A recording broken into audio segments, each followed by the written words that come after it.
Japanese pa rin. Yung Japanese pa rin yung ano, hintayin nyo. Ang team ng John Riel Quadualas Casimero nadulas nga ba? At ganito na lang ang nasabi ni Coach Jason. Sino yun? Basta taga-Japanese pa rin.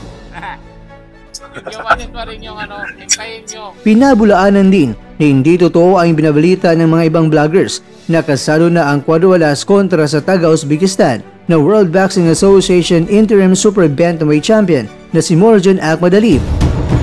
Coach Jason, ang next fight update hintayin na lang daw sa Yahoo News Japan na mismo ang magbabalita. Yumir Marcial ipinakita kung paano siya nambugbog. Marcial bumuelta at sinabing hindi pa tapos ang kanyang karera. Dito po galing mga kwento ang balitang ibabagi ko sa inyo. Kaya tara, kwento na!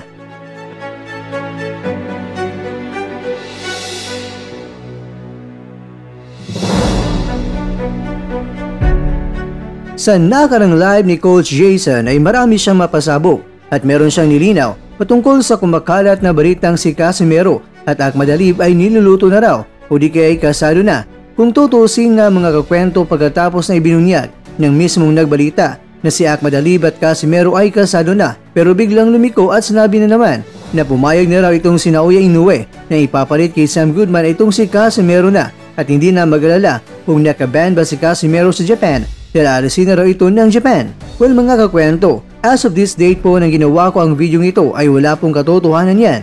Tuloy na tuloy ang monster ng Japan kontra yan sa rank 57 sa World Ranking Super Bantamweight Division ayon yan sa BoxRec na Koreanong si Kim Hee-jun. Kaya nga mga kwento, nagbabala itong si Coach Jason na hindi kaagad maniniwala sa mga pinagsasabi ng iba o balitang hindi galing mismo sa kanila. Pero tama rin naman mga kwento, nilang mas maganda talaga na mula mismo sa bibig ng Team Casimero galing ang mga impormasyon at depende na po yan kung paniniwalaan ng mga boxing fans ang ibinunyag ng kanilang team. Kaya ni kailanman si Mr. Kwento ay walang ibinabagi sa inyo na hindi galing mismo sa pinagmulan ng balita. Ang ibinabagi ko sa inyo ay binanggit mismo nila o di kaya ay mga impormasyon na nakalatid sa mga legit online sports news articles. Mas maganda kasi na ipinapakita saan galing ang source kaysa sasabihin lang na batay sa aking source o balitang nakala pero walang ipinapakita kung saan talaga galing ang impormasyon o pagpapakita ng ebidensya kung saan nga ba galing ang balita. Kaya naman sa ngayon mga kwento ang ating pagbabatayan ay patungkol sa sinabi ni Coach Jason dahil may nagtanong kasi sa kanya kung kailan ang laban ni Casimero at ito ang naging payag ni Coach Jason. Gumagawa-gawa na lang yan sila ng istorya, ayun, nag-away-away, ganon. Pero ano lang nila yan? Scripted yan? Ano lang nila yan? Kumbaga para may kwento lagi siya, may lagi siyang kaaway. Kaya gumagawa-gawa na lang sila ng ano, kaya hindi namin pinapansin yan. Yeah, Kuya Alonso, nakita ko ng pangalan nila. Nakita ko sa live yan. Tungkol kay Akma. Bahala sila dyan.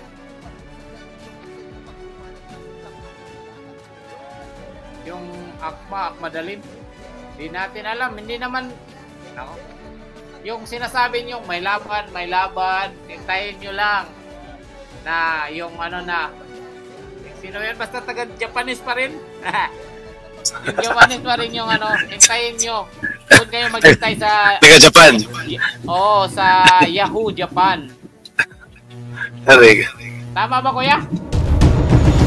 Batay sa binunyag ni Coach Jason, aba teka, medyo mapapaisip ka na lang talaga dito bigla.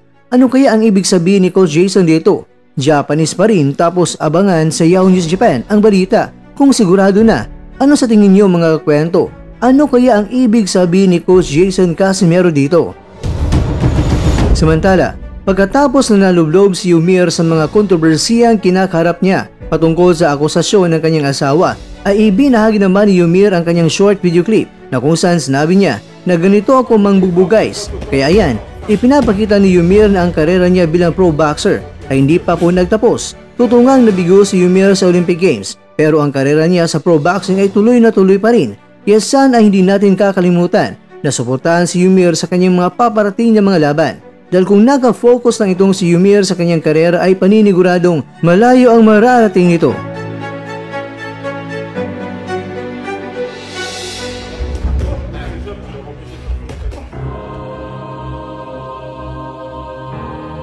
Mga kakwento, Marami nga ang medyo nag-alala dahil sa kinakaharap ngayon ni Ymir na problema, kaya sana ang problema ito ay malagpasan ng mag-asawa. Pero ganun pa man, si Ymir ay may mensahe sa lahat ng mga Pilipino at sinabi niya na tapos na ang career. Bakit kayo ba ang nag-iensayo?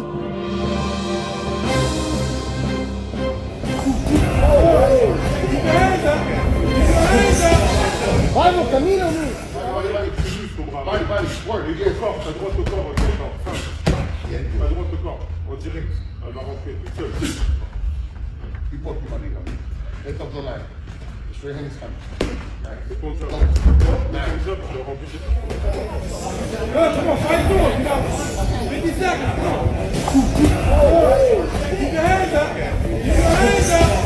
Vamos, camino, barriga.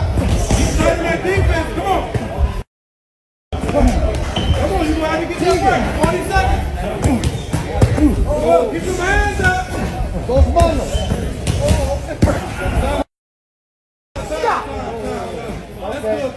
Gracias.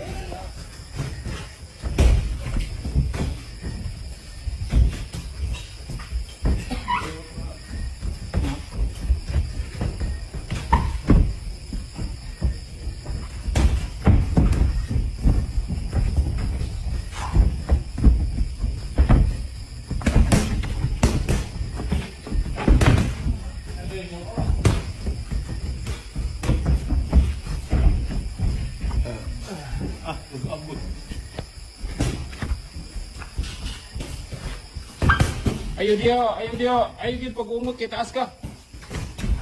Ayo pag-umot.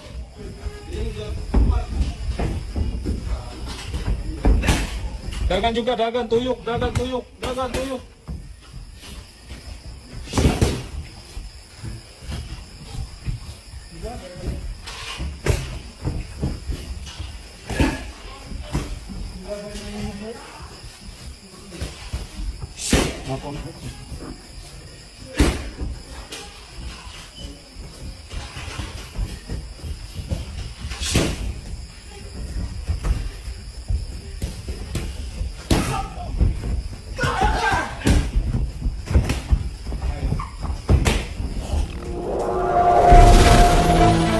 At dyan, nagtatapos ang ating kwento.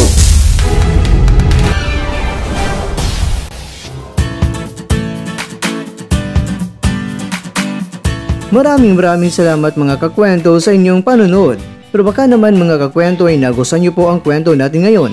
Baka pwede niyo po akong mabigyan dyan ng like, subscribe at pa-click na rin sa bell button.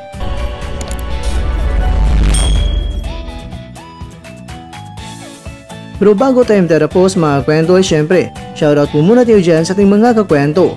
Kay kakwentong Arn Cantiveros, kay kakwentong Nick Olivera, kay kakwentong Dimar Natindim, at kakwentong nanunod ngayon, shoutout sa iyo dyan. Bueno, hanggang dito na po muna ang ating kwentuhan at abangan nyo na po ating susunod na video. At dito na po yan sa isang channel na kung saan maaring ito'y mga kwentong di pa na kwento sa inyo.